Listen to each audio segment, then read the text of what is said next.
10, 9, 8, 7, 6, 5, 4, 3, 2, 1, 0.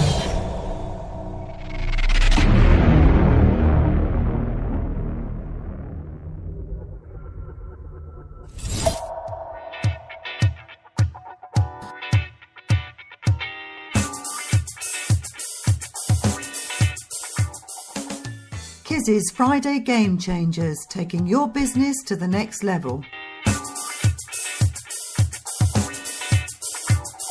Coming up on Kizzy's Friday Game Changers. I said to her, no, I'm not interested in this damn whatever dragon that it is because I've never seen it. I don't know what it is. I don't watch television.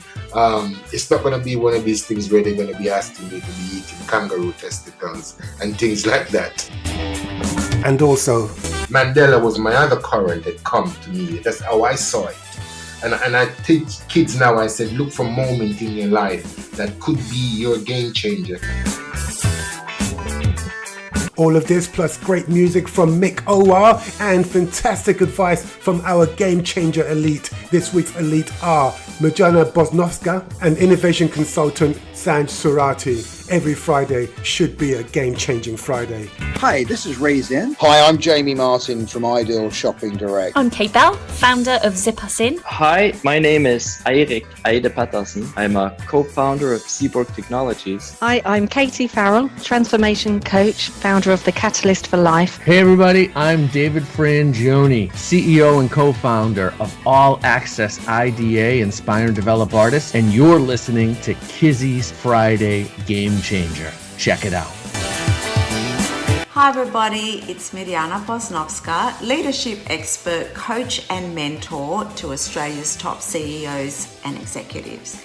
So my role is to work with leaders and help them transition to a way of being where they lead from within. This is about compassionate leadership. It's about authenticity and transparency, and how when we embody a way of being that's congruent with our highest values, we are greatly more impactful, not only in business, but in our personal lives. So the old paradigm of leadership, the collective thinking, it's very long outdated, and it was based on a scarcity mindset, which is I am not enough and there is not enough. So it's this competition, and it's based on, wearing this mask where we portray a certain way that isn't congruent with the truest essence of our being. And so it's very fear-based, therefore very limited. It's a limited perspective, and there's a lot of hierarchy and dictatorship and control, because essentially we feel that we need to control the outcome rather than surrendering to the highest process and choices, our way of thinking, which is, expansive. But we feel that we need to be very controlled in that, because we are so attached to the outcome. And, this does not serve us in the end, nor does it serve our customers, our clients. It doesn't serve our stakeholders, and it certainly doesn't serve our personal life or our family life. Conscious leadership is a new way of thinking, and this model is already here. People are looking for a new way of thinking and being that embodies love, it embodies compassion, it embodies expansiveness and limitless potential. It's a divergent thinking mindset where we become curious and expansive and step into the unknown and embody a way of being that is collaborative and it's authentic. And this is the truest essence of our being. Leadership is not just for CEOs and executives. It's for people like you and me. And it's a way of being that really reflects our authenticity. See, we're leaders of our own life. And for those of us that have children, how we model a way of being certainly influences our children and sets them up to a way of being where they feel very empowered to be leaders in their own life, and how they build resilience and strength. Their love from within grows where they feel worthy to make choices, their own choices, rather than merely just following the status quo. I remember very early in my career actually being sat down by my direct report, and she said, you know, Mirjana, you're a fantastic worker, but if you really want to be a great leader, you have to show more strength, and you have to dictate, and you have to make people fear you. You have to tell them what to think, how to think, where to think, because they really want to be like you and follow you, and you need to demand respect that this is how to be. And I remember I looked at my direct report back then and I said to her, I refuse to believe that. And I refuse to believe that then, and I refuse to believe that now. I believe you can be a compassionate leader and a highly impactful leader. I believe you can lead with a grateful heart and have purpose and really make a difference in the world. You know, we need more compassionate leaders. The world needs leaders with purpose, unafraid to be authentic and declare, this is who I am, this is who I choose to be. How can who I am be of service in this world and make a greater contribution beyond my bottom line? So feel free to reach out to me. My website is mirjana.co, and feel free to email me at mirjana@mirjana.co for a personal consultation, or your team. You know, it's a way to really take ownership of where you're at, and in the first instance have a complimentary discussion of your business and your personal circumstances. I look forward to hearing from you. Have an awesome day. You're listening to Kizzy's Friday Game Changers, the world's #1 business podcast experience. Listen, learn and innovate. Welcome to Kizzy's Friday Game Changers with your host Kizzy Nkwocha, the show for innovators and motivators, people just like you. Kizzy is the publisher of Business Game Changer magazine and the property investor, editor of the successful Women in Business book series and the best-selling Every Entrepreneur's Guide series. Every week, Kizzy and his guests provide you with the tools you need to take your game-changing business to the next level. Listen, learn and innovate. Now meet your host, your mentor and your fellow game changer, Kizzy Nkwocha.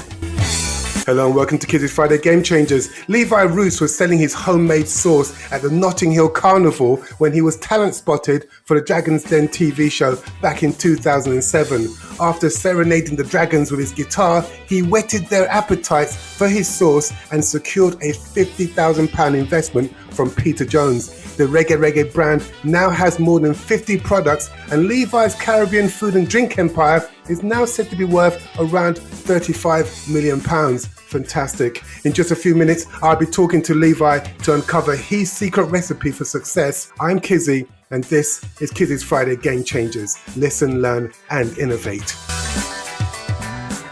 #1 means you're always on top. You're on the #1. Welcome to the show. Levi Roots' story begins in a tiny, tiny village in Clarendon, Jamaica. As a young boy, Levi helped his grandmother in the kitchen. She taught him the secrets and subtleties of mixing Caribbean flavors, herbs and spices.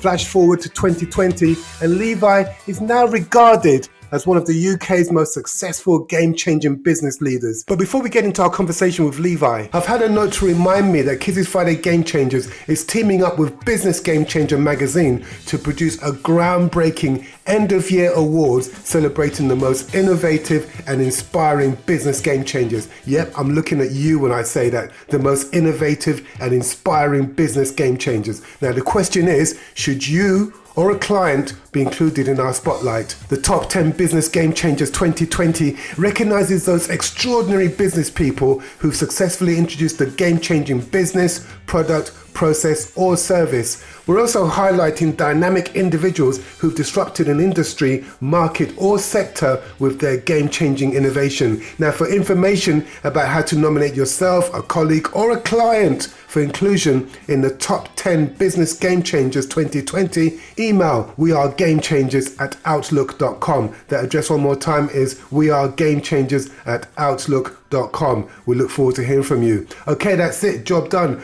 Levi, it's amazing to have you join me. Respect, Kizzy. Thanks for having me on, man. It's a pleasure to having a chat with you. It's really good to have you here. Look, before we get into this conversation, I think I better do a quick disclaimer and admit that Levi and I have known each other for way too long already. So I know his story as well as I know my own. But for the benefit of our listeners, I'm going to be pretending that I'm a listener and putting myself in the seat of a listener so I can find out more about Levi and what makes him tick. Levi, is that okay with you? I know it sounds a bit weird. Will that work for you? Yeah, that's fine. Yeah, I've heard much weirder stuff, but ask of me. But yeah, that's fine. Let's do that. Let's do it. Excellent. Okay, let's start at the beginning. Like many of the Windrush generation, you grew up in Brixton at a time of political and social unrest, and I think you were even arrested back in the 1980s during the riots. Now, and you also found success as a reggae artist, singing "Happy Birthday, Mr. President" to Nelson Mandela. But your music career was cut short by a short stint in prison. But you described this as being a high point of your life. Why was that? Well, I think everyone has to go. Well, if wherever you want to get to, you have to go through some kind of metamorphosis, a bit like a butterfly, isn't it? A bit, it starts off looking a bit horrible as a sort of caterpillar type thing that you wouldn't want to sort of touch, and then it morphs into this, fantastic, beautiful thing. And I think just like anybody who lived in a similar time as I did in those times of the sus laws and the Brixton riot and the other stuff which you'll describe a bit later. You have to metamorphosize if you wanted to come out of there, and I wanted to come out of that situation. I didn't think that I belonged there. My mother always told me that I deserved better than just being on the front line, trying to hustle a little here and a hustle a little there, and ended up at the dole office every Thursday to sign on, a bit like a ritual. I thought I deserved that, better than that. But, you have to go through the struggles to come out at the other end. And not that I knew that. I know that now. And that's why now I go into schools and I teach kids, and they'll always ask me, do I look back on my life? Would I change anything? And I'll always say, even though I regret a lot of the stuff that I did and I went through as a youth, and I wouldn't wish it upon anyone, but I wouldn't take it away in my metamorphosis and how I was shaped to be the Levi who I am today. Because your journey going forward is just as much as about where you're coming from. I understand it completely. I guess it's that idea that when tough things happen, when challenging things happen, you can either go through it or you can grow through it. It sounds like you decided that you were going to grow from it. Yeah, it's that sink or swim thing, even though I couldn't swim at the time, but it is that struggle, it's that I've always said my favorite mantra is that Shakespeare, that Brutus's speech in Julius Caesar, where he says, take the current when it serves or lose your ventures.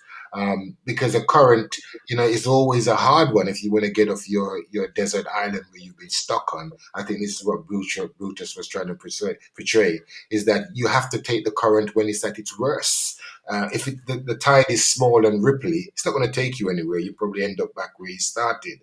But you take the chance and take the current when it serves, and you'll gain your adventures. And that was the same thing for me. My current was terrible, which was like, as you said, a long stint at Her Majesty's pleasure, as we used to say back then. That was my current, and I took it head on. And thankfully, I came up the other end, and I gained so much adventures that I tell my son now, he's 7 years old, and I tell him about these adventures which I've had so much to try and straighten his life out. Very wise words. And so let's just move forward then. So just before 2007, you were selling your homemade sauce at the Notting Hill Carnival, and then you were talent spotted for the Dragon's Den TV show back in 2007.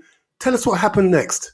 Yeah, well, the truth of the matter is, I sort of fell foul of the music business once I came out from doing my sentence and got nominated for a Mobo Award for my album, Free Your Mind. And, riding on that wave of the, as I mentioned earlier, and everything was fantastic, touring the world. And then all of a sudden, the music sort of came crashing down for me and for a lot of reggae artists as well, too, as the old Shabarangs and Buju Banton thing took hold for reggae in those days, which was terrible for the genre.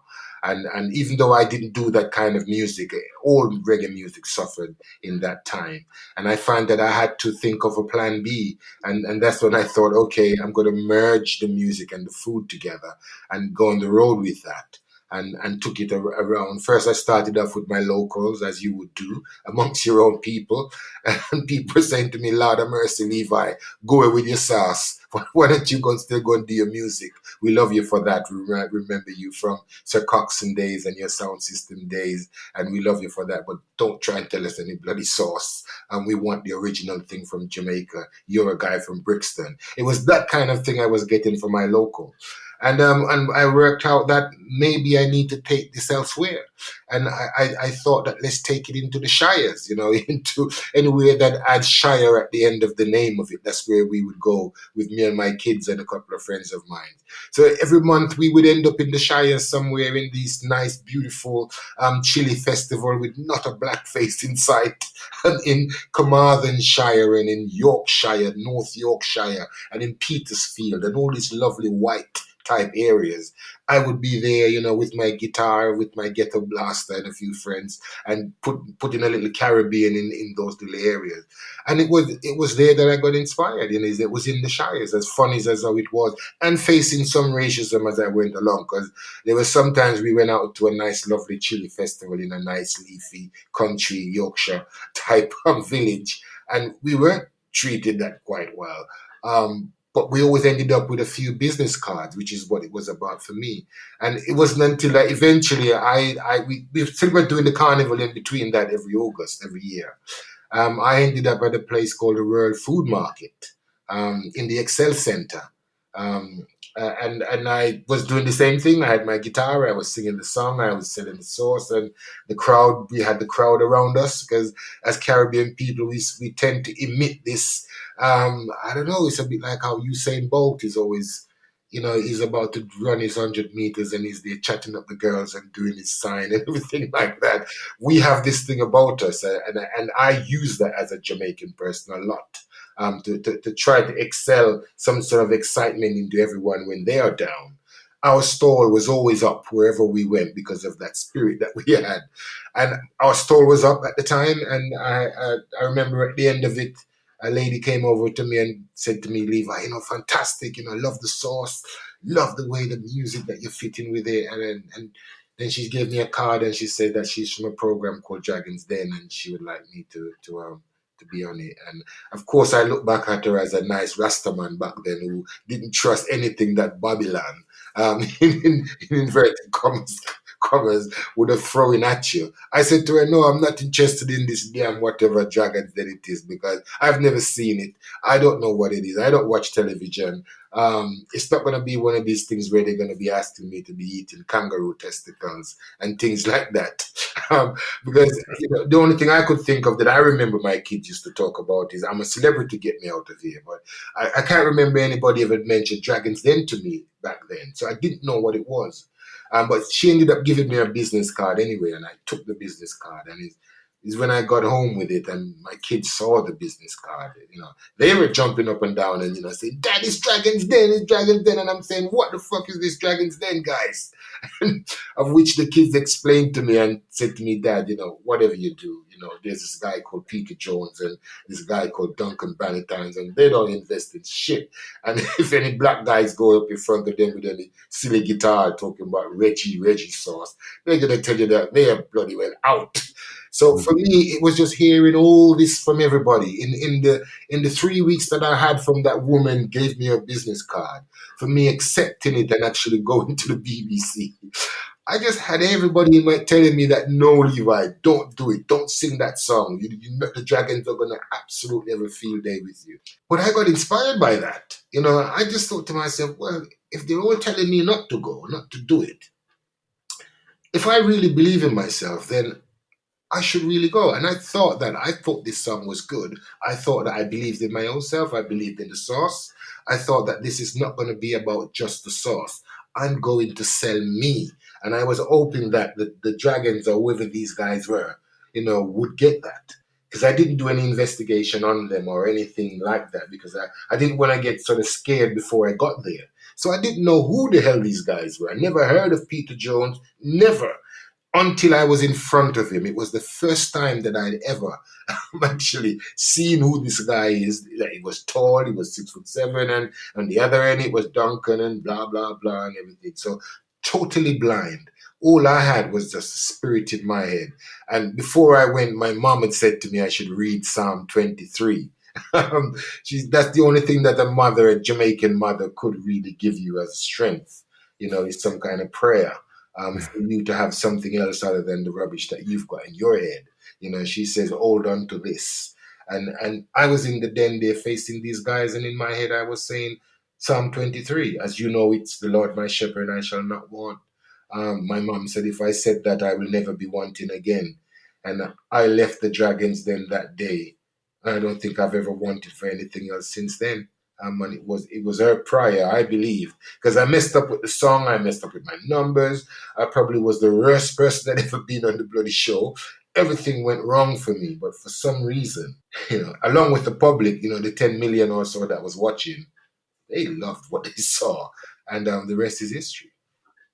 So given how apprehensive you were initially, and the fact that you didn't know anything about the Dragon's Den, the fact that you weren't crazy about your figures and numbers, and you might have been a bit rattled when performing your song, would you have invested in yourself at that time if you'd been on the other end of the table? Well, now I think when everyone's eyes are open now, especially with the George Floyd situation and all that kind of stuff, that now we all see that there are opportunities for people like me from my background, that if you take me out of it, my color out of it, and you put someone else in that has a nice, lovely story and is doing something for the drag, it always works for white people. Why should it work for a black person? I felt that I could do it.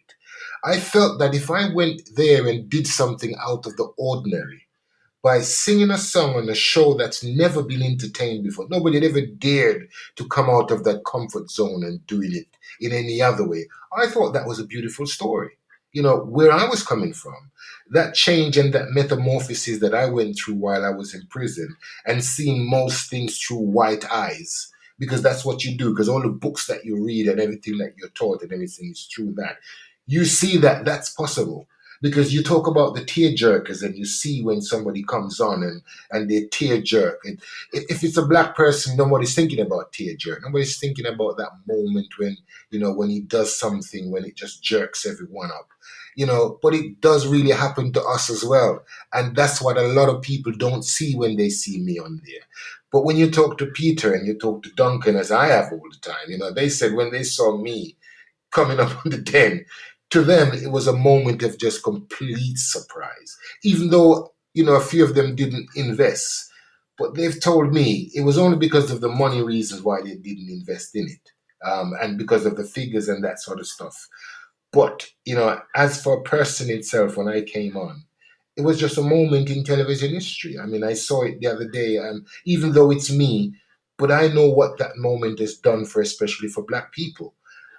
We'd always just had people that's just been famous in sports. You had to kick a ball, or you had to run fast, or you had to do things like that.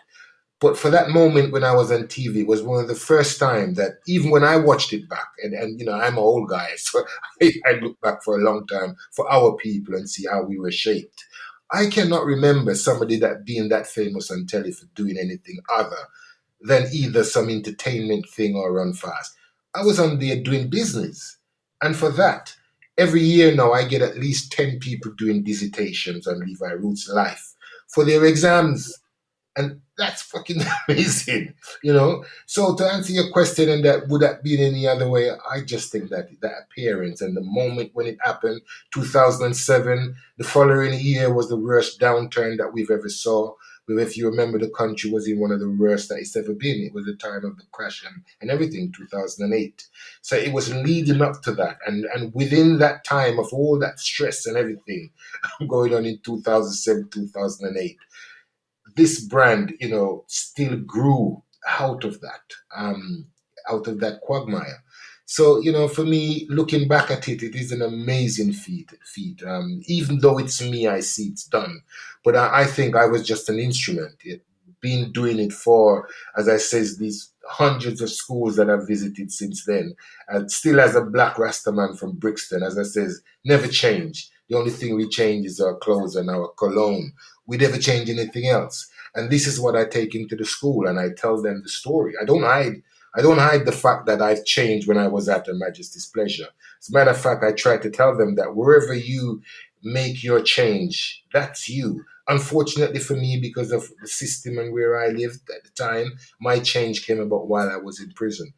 I would recommend everybody to do it, but you need to take the current when it serves or lose your ventures. I'm wondering, during that time when you were at Her Majesty's pleasure, could you possibly have imagined how your life was going to be transformed after 2007? Yes, I did, because I had a mentor in there. She was fantastic. She came in as a teacher within the prison, a drama teacher.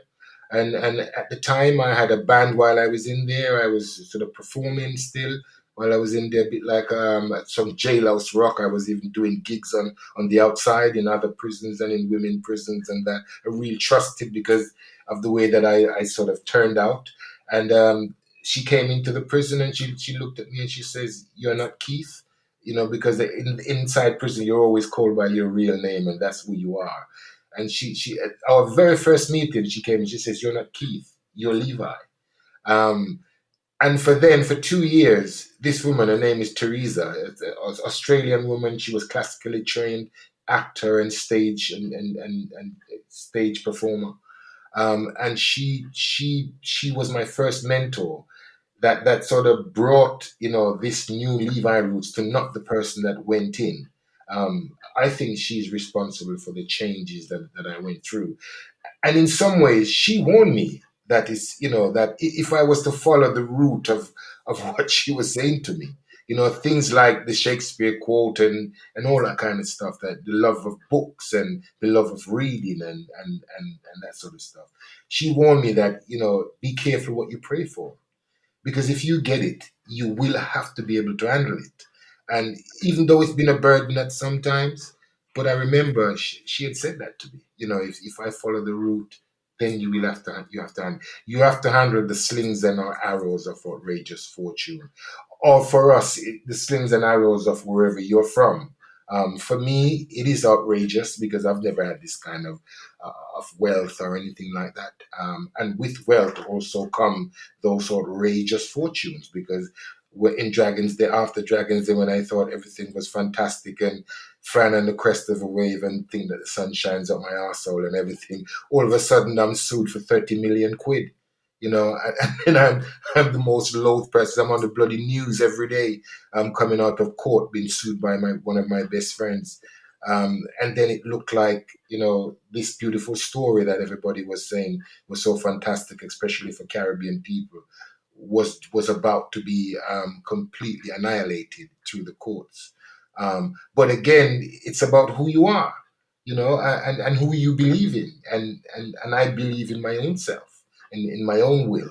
And I managed to overcome and won the case and vindicated everything and came back. So, as I says, take the current when it serves, man. And, and those outrageous fortune, they will always come back to bite you. But, I think if you're strong within it, you will overcome whatever is thrown at you. I hear you. And I have a feeling that the Dragon's Den it obviously made a huge difference to you to get you started. But I've got a feeling that even if you hadn't been on Dragon's Den, even if you hadn't have met Peter Jones, you would have still made it as a business person.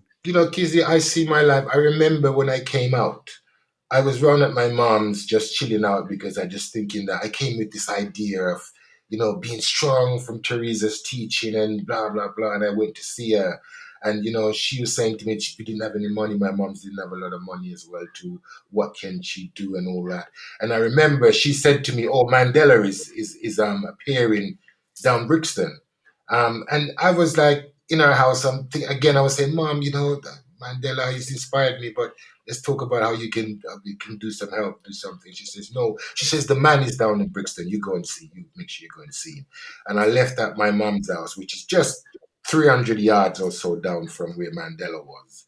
She's on Acre Lane, and Mandela was doing his speech with Prince Charles in the Brixton Rec, in the center of Brixton. And as soon as I came out of the house and I went on to Acre Lane, and all of a sudden I just saw thousands of people just heading towards Brixton. The queue was amazing. It's like I didn't even know where they came from, because I remember going into my mom's house, but I can't remember a crowd in the fucking street. And I didn't even remember that it was Mandela Day for Brixton. So I joined the crowd and I, followed it all the way down to the rec, and I got near enough to him and near enough to the recreation center. And a security guard spotted me from near the door of the security guard. And he said, hey, let Levi Roots in. And the crowd kind of pushed me through. And I got there, and this is how they changed me coming now, and I didn't know what this moment was. And I got inside of the recreation center. The security guard brought me up and he said, hey guys, you're looking for someone to sing happy birthday to Mandela. Here is Levi. And so they had a cake for Mandela.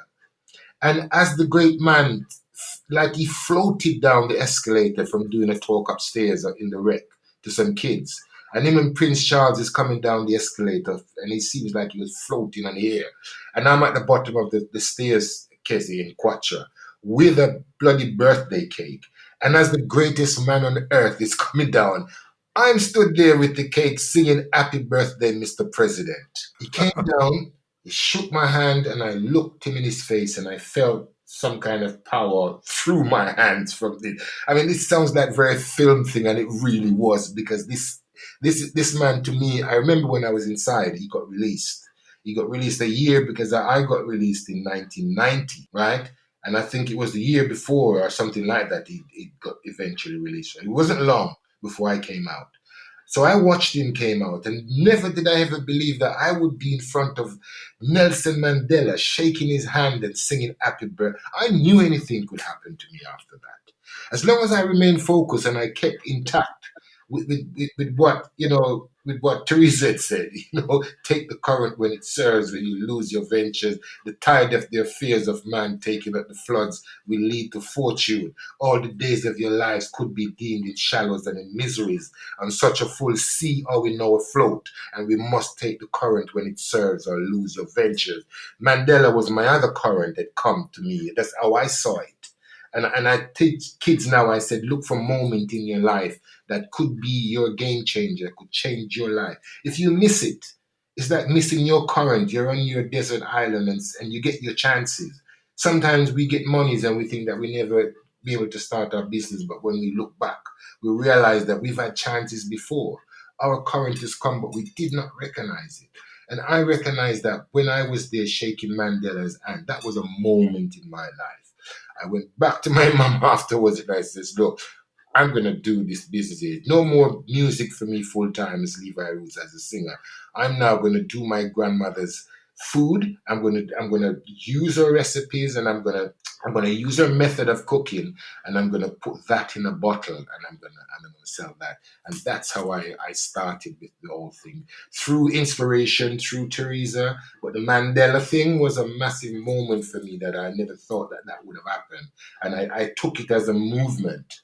and inspired me to keep on doing what I did until eventual success. You know, there are certain moments in all of our lives. You know, I can't quote Shakespeare as well as you do, but I'm going to paraphrase what you've just said and just say, according to my mate Levi, grab it and growl. When opportunity presents itself, grab it and growl. Seize it with both hands. That's about sums it up, doesn't it? Absolutely. Same way. Okay, well, I've got a note here, talk about being famous. I've got a note here, it's just been passed to me, that somebody called Meg Leonard and Nick Moorcroft. Yeah. What's this about? They want to make a film. God. Let me tell you, if somebody tell anybody in their life that, you know, there's going to be a bloody movie made out about them, you will have to say, you jammy bastard, you lucky son of a gun. You know what's happened? You know, for me, it's just amazing because I've told this story, you know, so much, and I wanted to inspire people because I know there's so many people like myself who has been through stuff and is just thinking that nobody would give them a chance, you know. And I've told the story, but Meg and Nick has come along and being able to you know, to say to me, Levi, we can get the story on a worldwide basis, you know, and for me that's just been amazing.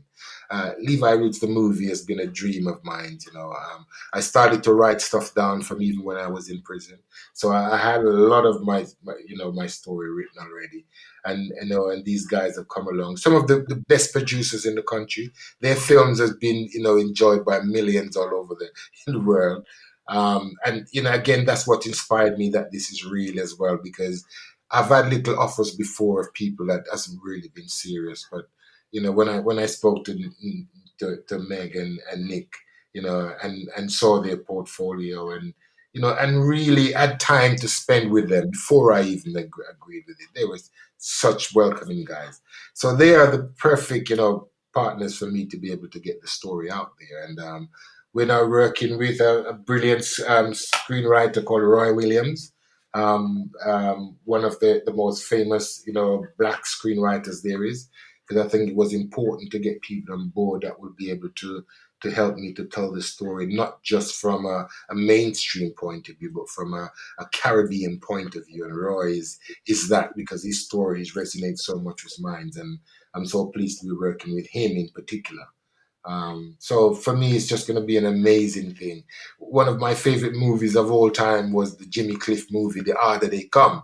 Not saying that this will be anything like that, but I remember sitting there one day when it was on, you know, and just thinking to myself, what a great way to tell Jamaican story. It's through film. And hopefully, you know, these guys can help me to tell this story of, you know, of my life through film. So it's so excited, I can't even tell you how much it is. But to have Roy Williams on board, you know, is the icing on the cake. And we're now together writing the story, getting the main background of the script. And hopefully we'll start filming next year sometime. So amazing. Wow. I'm trying to imagine Denzel Washington. That would be fantastic, man. For me, it would be just good to see this story, as I said, which has resonated with people so much. People always ask me about actors and stuff, but I'll leave that up to Nick and Meg as producers and that sort of stuff. But I'll be glad if they put me in it, a small little cameo role, so I can play a bumbling fool in a Caribbean restaurant that never have anything on the menu, and the old stereotype of what Caribbean restaurant used to be like. That would be funny. I tell you, we're all looking forward to seeing Levi Roots on the big screen. But let's just hold that thought. We're going to take a quick break and come back to our conversation in just a few minutes. This week's incredibly talented entrepreneur, this week's boss star is Mick Owar of Universal Tradesman. Now, I'll let Mick introduce himself and a couple of his tracks. Over to you, Mick. Good morning, gang. This is Mick Owar from Universal Tradesman. I'm one of the 3 head directors of the company. We started this company together over a year ago and have been growing since. We've got a pretty good web presence now, and we're getting in a lot of new jobs. On the side, I'm also a singer, and have been a singer for about close to 20 years. So the first song on my list for you was the absolute first time in my life where I was completely in charge of the song being written, and completely in charge of all the quality control, making sure everything was up to scratch, and also the first time in my life that I didn't use auto-tune, which was one of the challenges I set for myself. After 20 years of singing, you'd hope that you wouldn't need to use that anymore, but you know, it happens from time to time.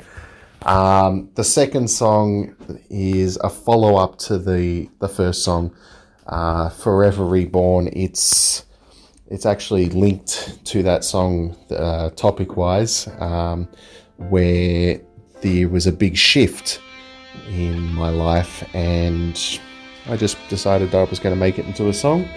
And it's all about moving on, learning lessons, and just growing from that. So I hope you guys enjoy them. There's been a lot of hours invested in making some real great music, at least great for my ears. And yeah, thanks for listening. All the best. It was in this moment that I was lost. A journey this man had been longing for. One last farewell to the person I was, because it was in this moment I found you. Rising from the ashes to see the story through. Written long before I walked up to you. In an instant, all the stars aligned, and it was only now I could see. For you, I'd break all the rules. Yeah, yeah, yeah, yeah. I'd hold you tight and never let you go. All for you, even in the darkest of days. I'll light up your way, never let us fall. I am Andrew Komenos, Sales and Performance Strategist, and this is Kizzy's Friday Game Changers, the world's #1 podcast experience. Staring into the eyes of an enigma, I see a brave new world that awaits us. In an instant, both our worlds collide. And because of you, I could see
Hi, my name's Andy Cracknell, Digital Awareness Game Changer Strategist at the GC Index, and I've been a game changer for 14,600 days. That's why I listen to Kizzy's Friday Game Changers.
Get in touch with Kizzy's Friday Game Changers by emailing fridaygamechangers@email.com and follow us on Twitter by searching for Kizzy's Friday Game Changers. Alone I stand, but I feel you near.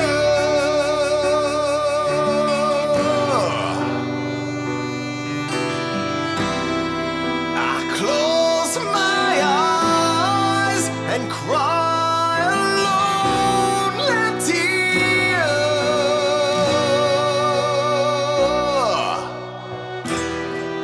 An endless sky, we saw it all. A lifetime of love in the blink of an eye. And my fire that just won't die.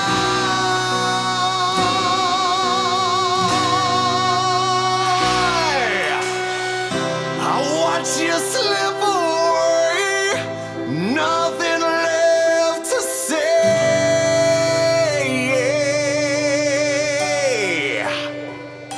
Wherever I'm Brian Stolley, founding partner of Wildcat Venture Partners. Hey, Tanja Lee here, all the way from Melbourne, Australia. I'm a leadership and mindset specialist for real estate and property professionals. Hi, I'm Jonathan from Amplify. Hi, I'm Johnny Combe, CEO of Pay by Phone UK. I'm Kenneth Hafianyo, the founder of Jogwefa, an ethical fashion brand based in Ho, Volta region, Ghana. My Friday is never the same without Kizzy's Friday Game Changers.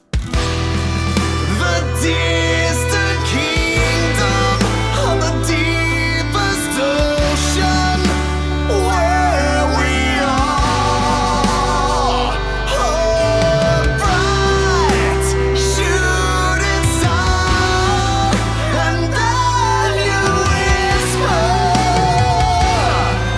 those words in my ear, and destiny would say, and never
Is it fair to be longing for your heart?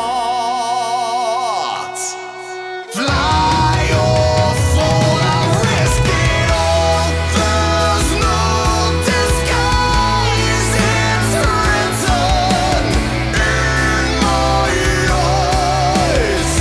I love you till the end of time. What is this pain? Am I insane? Oh, I'm forever. There's no disguise, it's written in my eyes. I love you till the end of time. What is this pain? Am I insane? Oh, I'm forever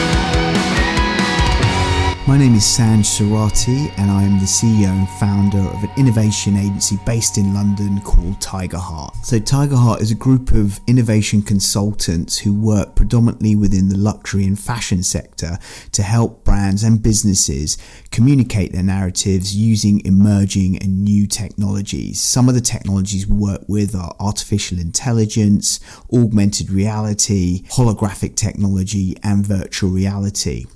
We work with businesses all over the world, and we also work with some of the largest brands in the world, including Burberry, Christian Louboutin, and Universal Film. When it comes to advice, I think the first thing that you need to do is truly understand how you're communicating the value of your vision to the people that you're working with and also the businesses that you're presenting your ideas to. Sometimes the idea you have in your head is really hard to communicate, so it's always important to work with a good design team and a good creative team who can help you to communicate the vision that you have that you want to present to them. Usually when working with emerging technologies, a lot of the innovations that we deploy have never been done before, so it's really hard sometimes to get the brand that we're working with to truly understand what our final vision is. So work with your team to help yourself communicate what that idea is, and ultimately what you're trying to do is communicate the value of what you have to offer to the businesses that you're working with. I also feel that you have to know how to be resilient within a very competitive space. Sometimes you're pitching to about 5,000 different businesses, all of which don't really understand what it is that you're trying to communicate to them, and sometimes they don't see the value in the vision that you have, and when they say no, that can be really demoralizing. You need to have a thick skin so that you can take criticism and move forward to the next business that you want to pitch to without taking any disheartenment with you to the next pitch. When presenting your idea, you really need to have a personality to help you to engage with the audience that you're presenting to. You want to connect with your audience before you start to push with your pitch. A lot of businesses feel that they have to communicate a lot of information within a presentation, and sometimes that can make your audience fall asleep, which is a really awful thing for your brand, because you want to convey all the good things about what it is that you do. But remember, people buy into people, so you have to engage with your audience. You have to show them that you are approachable, personable, and that you're human, you know? So try to inspire your audience. That's a really important thing. When you're trying to impress value in the people that you're trying to communicate with, try to inspire them. Be the thing that they want to buy into, and ultimately they will buy into your vision. Lastly, the thing I think you need as a business professional to succeed within whatever it is that you want to thrive in is ensure that you have a good team around you and that you have a good sense of trust with all the people that you're working with. Trust is the thing that's going to help you and your team get through some of the most challenging, the most difficult things that you're going to experience on all of your projects. So value your team and really appreciate that circle of trust that you have with all those that you work with, because those are the ones that are going to support you. So I just want to give a big shout out to all those that I've worked with over the last 20 years. It's been a fantastic journey. This new digital landscape is still in its infancy, and there's so much more to occur that's going to affect the way that all of us move forward as human beings in this fantastic world.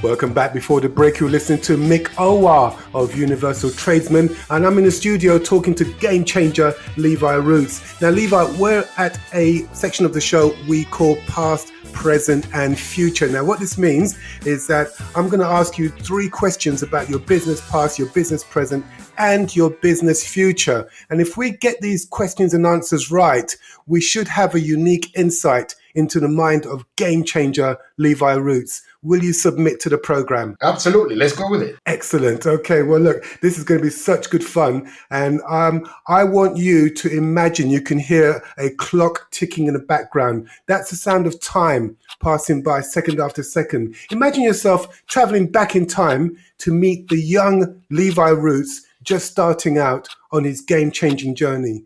What one thing would you tell Levi to make sure he does? And what one thing would you tell him to make sure he never does? That's a hard one there, Kissy. Okay, I think I would tell him that he needs to study the 12 virtues. I think that would be the main thing, because that will help him through life with whoever he meets, and wherever he ends up, he will always be loved if he follows these virtues. You know, and we all know this virtue, like patience and all that kind of stuff like that is just being able to know these in life. I think that should be enough lessons, because I think we all need to have rules that we have for ourselves. And I think that's what virtues are about. Is there anything that you would tell the young Levi to make sure he doesn't do? He doesn't step away from learning these rules. They are the basis of what life is about. They are how you treat other people. Virtues is all about yourself and who you are. If you don't, it's detrimental. If you don't, you won't read. If you don't, you won't know yourself. So I just really think that is really important. If you could have one superpower, Levi, if you could have any superpower in the entire world, what would you have? If love could be a superpower, where I can just ping somebody and it turns him away from thinking hatred or thinking racism or thinking anything, and just completely turns his mind into loving in each other. That would be it for me. It doesn't grant me any powers to be stronger or get any money or doing anything. It's just changing the other people's minds to loving themselves and loving everybody else. Wow, just listening to you talk, and of course I have heard you talk many, many, many times before over the years, but every time I listen to you talk, I always think you sound so spiritual. It's almost as though, there's some kind of a spiritual element that's guiding you no matter where you are and what you're doing. Well, I come from a Christian family, as my mom was, and that helped me within those sort of first struggles. But then, because as Christianity, my eyes wasn't open. It was a lot of things coming through my ears. But when I grew up and I sort of in my teens, 17, 18, and Rastafari came into my life, then along with the teachings that had given me this through my years and started me off, Rastafari now had opened my eyes, as I says, to racism and to that I'm not Keith Graham, which is a Scottish name, which is what my father named me. Like most Caribbean people, you're given this mantle of who you're not, and you always have to try to fit who you are. And Christianity was telling me to keep that, because that Rastafari was telling me, no, look beyond that. You're not Keith. Keith is Scottish. You are something else. And that's why when I used to look in the mirror at school and thinking, I don't look bloody Scottish, when I actually found out that 90% of Jamaicans have Scottish names. And the reason for that, because all the slave farms were owned or ruled by Scottish people in the Caribbean and in Jamaican. And when slavery was abolished and they all fucked off, we all kept the same name and was walking around like Grahams and Browns and this and that sort of stuff and forgot who we are. And when I was in school and I realized that I needed to change, so I found Levi Roots. I discovered my Rastafari and my eyes was open to who I was. And that's how I really put those two. Not forgetting, as I says, the Christianity teaching that my mom and my grandma taught me, because they were valuable, because they are lessons still. But my eyes was now open because of what Rastas were saying. They wasn't hiding anything. They were saying that you don't have a white Jesus. Look beyond that. Look for somebody else.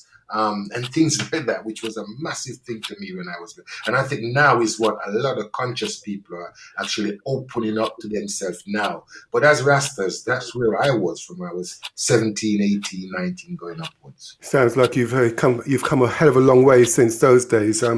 That's the past taken care of. Let's move into the present, into the here and now. Levi, when things go wrong or when things don't go as well as you expected them to, how do you handle failure? What keeps you going?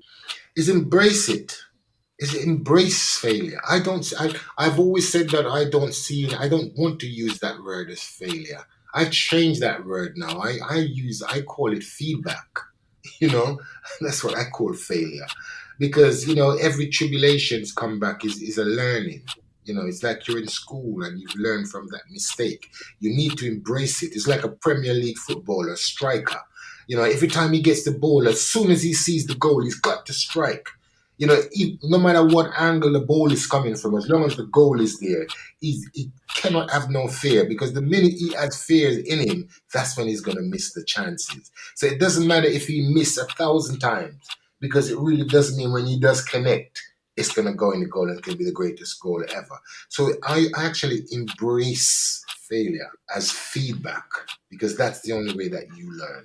And I guess the truth is that most successful people, they fail or they get feedback more often than anybody else does anyway. Yeah, well, that's an entrepreneur. Great gamblers, but it's not just any old gambler. The entrepreneur is a calculated risker. He doesn't bet on the horse because he just likes the name of it or anything like that. He's going to have a look at the form. He's going to look at the form, what the horse did last year, who is the trainer, is the trainer a really good trainer, does he come from a yard, how is it? But he's going to check all that out before he actually makes his pitch to invest in a company. And so for him also, making mistakes is a valuable thing, because, if you look at Peter's portfolio and how many times he's invested on Dragon's Den, it's quite a lot. But if you look at the key ones who is still there and the ones that really make, a sense to him, are just a few. I guess we're all in the same boat. If you don't try, then you're never going to know whether you could have succeeded or not. And if things don't work out, it's feedback, and that will hopefully set you up for the next time you can try. Yes, that's it. That's the science. Okay, well, that's the past and the present. Let's go into the future. Let's go 10 years into the future. Now, when I look you up in 10 years' time, Levi, what will you be doing? I'll probably be living in the Shires somewhere. I probably have a nice, lovely house in the Shires by then, because I still live in Brixton. I still live in the same flat that I've always lived in. I thought that was really important for me to stay grounded. I didn't want for these kids who I keep going back to schools, and when they ask me, where do you live, Levi, I say, in some nice, lovely house somewhere in North London, where all people that mix well seems to go and live. I love to tell them that I still live in Brixton. I love that the kids in where I live here, they all know me. They all ask me questions. They see my car and they shout, they Levi and blah, blah, blah, and they come up to me and do this and do that. That's the power. The power is not how much money you have or of what you've got.